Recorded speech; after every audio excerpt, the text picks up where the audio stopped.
फिलहाल मैं बता दूं आपको कि ये राम मंदिर चढ़ावा चोरी को लेकर तमाम जो विपक्षी दल के नेता है वो एक्टिव है। खासकर अखिलेश यादव, उत्तर प्रदेश का मामला है, अगले साल चुनाव भी होने वाले हैं और ऐसे में अखिलेश यादव कोई मौका नहीं छोड़ना चाहते हैं। एक बार फिर से वो बीजेपी पर हमलावर हुए हैं। चढ़ावा चोरी को लेकर बीजेपी पर अखिलेश यादव ने कहा है कि ये आस्था और श्रद्धा के साथ खिलवाड़ किया इन लोगों ने। सब कुछ जानकर लोग चुप रहे। डबल इंजन चल ही नहीं रहा, अब टकरा रहा है। डबल इंजन में पावर स्ट्रगल चल रहा है। खजाना देखकर लोग अंधे हो गए हैं। अखिलेश यादव ने क्या कुछ कहा है तंज मारते हुए, आप सुनिए। जो आस्था और हमारी श्रद्धा के साथ खिलवाड़ हो रही है, सब जानते हुए भी चुप हैं और राजनीति को समझ नहीं पा रहे। पावर स्ट्रगल इतनी है कि एक दूसरे को नीचा दिखा रहे हैं और ये डबल इंजन चल नहीं रहे, डबल इंजन टकरा रहे हैं। डबल इंजनों में पावर स्ट्रगल चल रही है और ऐसी पावर स्ट्रगल कि उन्हें कोई श्रद्धा और आस्था से परवाह नहीं है। खजाना देख करके अंधे हो गए हैं लोग, भरा गए हैं बिल्कुल। एक कहावत नहीं, कनक कनक सौ गुना, क्या है वो, मादकता दिखाए। देखिए हमने तो बोला ही है, आप सब पढ़ रहे हैं, सब पढ़े लिखे लोग हैं।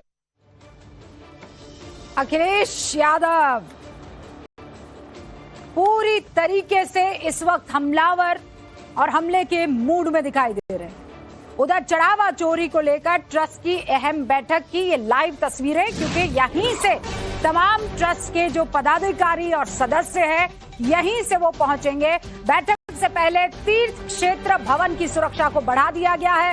चंपत राय, अनिल मिश्रा इसी जगह रुके हुए तीर्थ क्षेत्र भवन पर 3 लेयर की सिक्योरिटी के इंतजाम को आप देखिए, इस वक्त देख रहे हैं। हमारे सहयोगी आशुतोष सिंह ने कुछ देर पहले एक रिपोर्ट आपके लिए तैयार की है, उसे आप देखिए।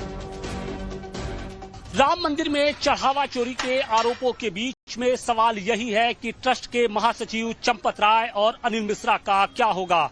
क्या दोनों अपने पद पर बने रहते हैं या फिर दोनों का इस्तीफा होगा? आज इस बात का फैसला ट्रस्ट की होने वाली बैठक में सामने आएगा। इन सब के बीच में देखिए हमारी मौजूदगी तीर्थ भवन क्षेत्र में है और यही वो भवन क्षेत्र है जहां पर चंपत राय और अनिल मिश्रा पिछले 20 दिनों से डेरा डाले हुए हैं। यहाँ पर 3 लेयर सिक्योरिटी के अरेंजमेंट किए गए हैं। सामने अगर हम आपको दिखाने की कोशिश करें तो देखिए इस वक्त सिविल पुलिस के जो जवान हैं उनका यहाँ पर सख्त पहरा है। इसके अलावा दूसरी तरफ अगर हम दिखाएं तो यहाँ पर जो सिक्योरिटी गार्ड हैं वो यहाँ पर तैनात किए गए हैं और तीसरी तरफ अगर दिखाने की कोशिश करें तो यहाँ पर पीएससी के भी जो जवान हैं उनकी तैनाती की गई है ताकि कोई भी जो बाहरी शख्स हो वो यहाँ पर न घुस पाए। यानी जिस तरीके से वो लगातार मीडिया के सवालों से बच रहे हैं वो हैरत अंगेज है। देखिए हम आपको दिखाने की कोशिश करें तो आज चंपत राय भी यहाँ पर इस मीटिंग में हिस्सा लेंगे और उनकी जो गाड़ी है वो इस वक्त तैयार है। यानी अब से कुछ देर बाद वो यहाँ से निकलकर सीधे मंदिर परिसर स्थित गेस्ट हाउस जाएंगे जहां पर ट्रस्ट की बैठक में वो शामिल होंगे और इस पूरे चढ़ावा चोरी को लेकर जो अपना पक्ष है वो ट्रस्ट के जो दूसरे सदस्य हैं उनके सामने रखेंगे। हालांकि सूत्र ये बता रहे हैं कि चंपत राय के साथ साथ जो अनिल मिश्रा हैं उन्होंने अपने पद से इस्तीफा दे दिया है। अब देखना यह है कि क्या उनका इस्तीफा मंजूर होता है या नहीं मंजूर होता है। और इन सब के बीच में देखिए अगर हम आपको दिखाने की कोशिश करें तो कोई भी बाहरी शख्स अगर यहाँ पर आता जाता है तो उससे पूछताछ की जाती है, उसके बाद ही उसको यहाँ से एंट्री दी जाती है। देखिए एक शख्स आए हैं यहाँ पर, लेकिन सिक्योरिटी गार्ड हैं वो इनको अंदर नहीं जाने दे रहे हैं। मीडिया की तो बात बहुत दूर है, मीडिया को तो बिल्कुल आसपास फटकने नहीं दे रहे हैं। यहाँ से हमें भी हटाया जा रहा है, लेकिन हमारी कोशिश यही है कि किसी तरीके से चंपत राय के साथ साथ अनिल मिश्रा से हम संपर्क कर सके और उनका जो पक्ष है वो हम दुनिया के सामने रख सके। लेकिन देखिए जिस तरीके से उन दोनों की जो भूमिका रही है वो सवालों के घेरे में रही है और यही कारण है कि लोग अब ये पूछ रहे हैं कि अगर चंपत राय ने कोई गलती नहीं की है, अब उन्होंने अगर अपनी जिम्मेदारियों का सही तरीके से निर्वहन किया है तो वो मीडिया से क्यों बच रहे हैं, वो लोगों से क्यों दूरी बना रख रहे हैं। अभी तक जो बात सामने आई है उसके मुताबिक जो चंपत राय हैं वो सिर्फ और सिर्फ एसआईटी के सवालों का जवाब दे रहे हैं या फिर पुलिस टीम का। अयोध्या से मनीष दुबे के साथ आशुतोष सिंह, टाइम्स नव भारत। तो मेरे सहयोगी आशुतोष सिंह की ये रिपोर्ट इस वक्त आप देख रहे थे और उन्होंने दिखाया कि गाड़ी एकदम तैयार है। हालांकि जानकारी ये मिल रही है कि वो अब से कुछ देर पहले चंपत राय पहुंच चुके हैं। 2:47 हो रहे हैं। अब से लगभग 13 मिनट बाद औपचारिक रूप से ट्रस्ट की श्री राम जन्मभूमि तीर्थ क्षेत्र ट्रस्ट के मेंबर्स की बैठक शुरू होने वाली है। इससे पहले कईयों बैठक हुई होगी, लेकिन मीडिया ने उसे कवर नहीं किया। आज क्यों इसे कवर किया जा रहा है? क्योंकि राम के दरबार में जिसने दान दिया आज उसकी नजर है, जिसने दान नहीं दिया और राम भक्त है उसकी भी नजर है। हालांकि जो विरोधी हैं और विपक्षी वो भी इस वक्त इस पूरी की पूरी बैठक पर नजर रखे हुए हैं।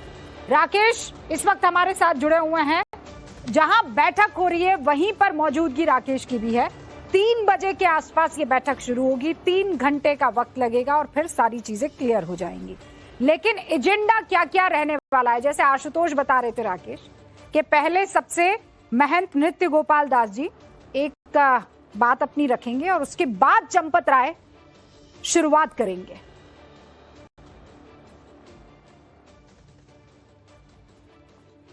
निश्चित तौर पर देखिए, शुरुआत तो ऐसे ही होगी कि एजेंडा एक बार फिर से बताया जाएगा। नृत्य गोपाल दास अपनी बात रखेंगे, चंपत राय को अपनी बात करने का मौका दिया जाएगा।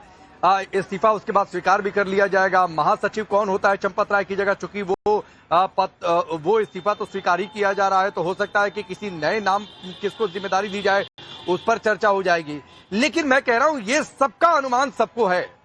सिर्फ एक बात पर नजर रहेगी और देश के लोगों की भी नजर रहेगी, और जैसा आपने रुबिका कहा कि नजर उसकी भी है जो राम भक्त है और नजर वो भी है जो सियासी तौर पर इसको देख रहा है, क्योंकि यहीं से उसको मौका मिलेगा। अगर चंपत राय जो नियम कहते हैं कि अगर बने रहते हैं, क्योंकि इस्तीफा स्वीकार जो करने का प्रावधान है वो सिर्फ महासचिव पद का, अगर उनको ट्रस्ट से ही बाहर करना है तो वोटिंग करानी पड़ेगी 2/3 बहुमत। उसमें भी जो 11 रेगुलर हैं, 3 पदेन वालों को छोड़कर सिर्फ वो वोटिंग कर सकते हैं। उनमें भी चूंकि ये 2 आरोप इन पर खुद है तो ये खुद को तो वोट करेंगे नहीं या खुद के अगेंस्ट में वोट करेंगे नहीं, तो इन 2 को भी हटा दीजिए, वो बाकी 9 ही वोट करेंगे। वो क्या इतनी जल्दी होगी इसकी उम्मीद या फिर कोई खबर या फिर कोई जानकारी अभी तक दिख तो रही नहीं है। इसलिए जो सियासी तौर पर इसको देख रहे हैं वो यहां से आगे लेकर बढ़ेंगे कि चंपत राय बने हुए क्यों हैं। जो लग रहा है कि वो ट्रस्ट में बने रहेंगे बतौर ट्रस्टी। नजर इस बात पर रहेगी कि नया महासचिव कौन होता है। नजर इस बात पर रहेगी कि मंदिर की आगे की व्यवस्था कैसे चलेगी, क्या जो जानकारियां या कुछ, चूंकि एसआईटी की रिपोर्ट भी रखी जानी है, उस पर भी चर्चा होनी है, तो एसआईटी की रिपोर्ट में कुछ सुझाव भी हैं, तो क्या उन सुझावों के आधार पर और उसी पर तो नजर है ना लगातार हमारी कि गोविंद गिरी जी जो हैं, वो इस बैठक में जा रहे हो, कोषाध्यक्ष है, उन्होंने जो बात कही है इस वक्त वो सबसे बड़ा चर्चा का विषय है। अब से है कि अगर बने रहते हैं, क्योंकि इस्तीफा स्वीकार जो करने का प्रावधान है वो सिर्फ महासचिव पद का, अगर उनको ट्रस्ट से ही बाहर करना है तो वोटिंग करानी पड़ेगी 2/3 बहुमत। उसमें भी जो 11 रेगुलर हैं, 3 पदेन वालों को छोड़कर सिर्फ वो वोटिंग कर सकते हैं। उनमें भी चूंकि ये 2 आरोप इन पर खुद है तो ये खुद को तो वोट करेंगे नहीं या खुद के अगेंस्ट में वोट करेंगे नहीं, तो इन 2 को भी हटा दीजिए, वो बाकी 9 ही वोट करेंगे। वो क्या इतनी जल्दी होगी इसकी उम्मीद या फिर कोई खबर या फिर कोई जानकारी अभी तक दिख तो रही नहीं है। इसलिए जो सियासी तौर पर इसको देख रहे हैं वो यहां से आगे लेकर बढ़ेंगे कि चंपत राय बने हुए क्यों हैं। जो लग रहा है कि वो ट्रस्ट में बने रहेंगे बतौर ट्रस्टी।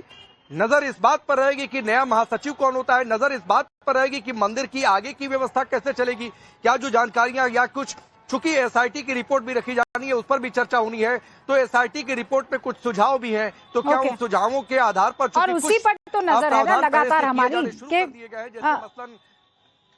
गोविंद गिरी जी जो हैं, वो इस बैठक में जा रहे हो, कोषाध्यक्ष है, उन्होंने जो बात कही है इस वक्त वो सबसे बड़ा चर्चा का विषय है। अब से